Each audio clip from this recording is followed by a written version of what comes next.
Hello, hello. Good evening mga kahabis, mga kalodi. Available po dito sa ating stall number 14. Aqualand Alley, Cartimar, Pasay City. Borneo Soccer Loach. Ayan po siya, oh.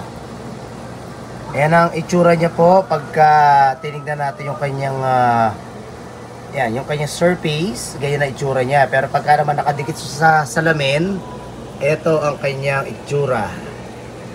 Yan, Borneo Soccer Loaches or Loach.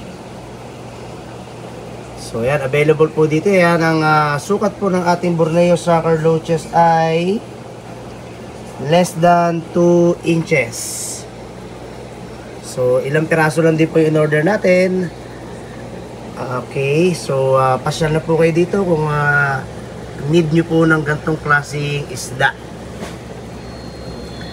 Tapos nandito pa rin po yung ating mga tinatawag na pearl scale goldfish, o yung iba tinatawag na ping pong goldfish.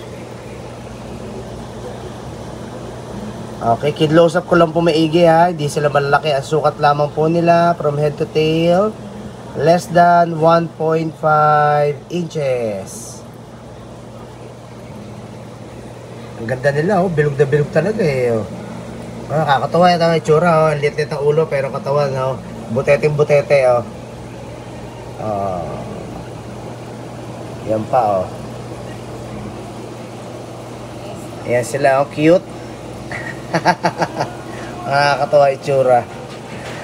Alright, sa mga naghahanap ng pearl scale or ping pong goldfish yan, meron din tayo dito. Ayan na po, available po yan, okay?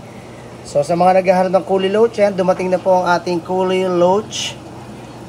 Okay, yan, available na rin po. Ang sukat po natin mga Coolie Loach ay okay, more or less than nasa 2 inches. O yung iba, lagpas pa ng 2 inches, kaya more or less than, ha.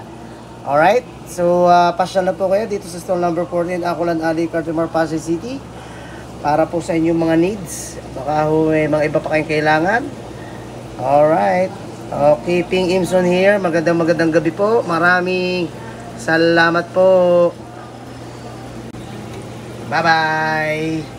Ingat kayo lagi. God bless you all. Kita-kita po tayo dito. Ayan, sarado na po eh. Oh, ayan. Ayan, wala na ulit. Sarado na. Ayan si Mrs. Sinaantay ako. Okay, bye-bye.